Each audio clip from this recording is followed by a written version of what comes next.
The previous part of this video was in my native language. Many people have assumed that when I talk about this being my language, that means that each part of the video must have a particular symbolic message within it, designed for the human mind to interpret. But my language is not about designing words or even visual symbols for people to interpret. It is about being in a constant conversation with every aspect of my environment, connecting physically to all parts of my surroundings. In this part of the video, the water doesn't symbolize anything. I am just interacting with the water as the water interacts with me. Far from being purposeless, the way that I move is an ongoing response to what is around me.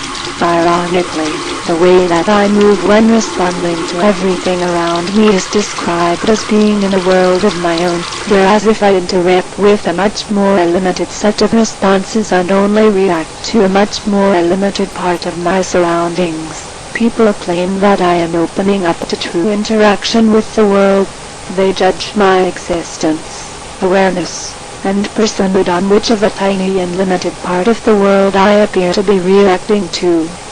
The way I naturally think and respond to things looks and feels so different from standard concepts or even visualization that some people do not consider it thought at all, but it is a way of thinking in its own right.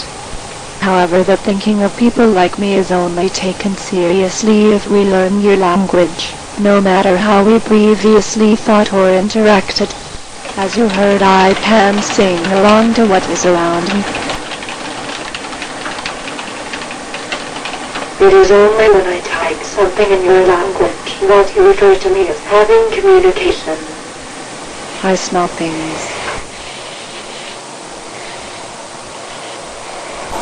I listen to things.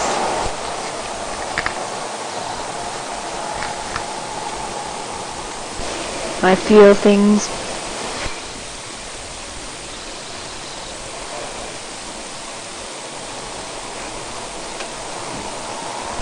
I taste things.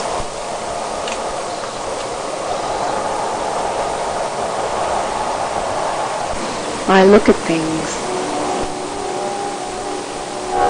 It is not enough to look and listen and taste and smell and feel. I have to do those to the right things, such as look at books, and fail to do them to the wrong things, or else people doubt that I am a thinking being, and since their definition of thought defines their definition of personhood so ridiculously much, they doubt that I am a real person as well. I would like to honestly know how many people, if you met me on the street, would believe I wrote this.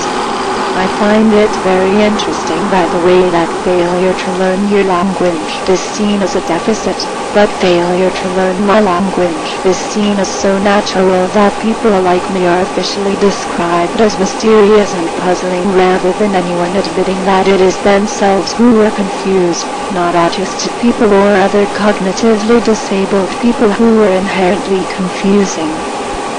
We are even viewed as non-communicative if we don't speak the standard language, but other people are not considered non-communicative if they are so oblivious to our own languages as to believe they don't exist. In the end, I want you to know that this has not been intended as a voyeuristic freak show where you get to look at the bizarre workings of the autistic mind. It is meant as a strong statement on the existence and value of many different kinds of thinking and interaction in a world where how close you can appear to a specific one of them determines whether you are seen as a real person, or an adult, or an intelligent person, and in a world in which those determine whether you have any rights. There are people being tortured, people dying, because they are considered non-persons, because their kind of thought is so unusual as to not be considered thought at all. Only when the many shapes of personhood are recognized will justice and human rights be possible.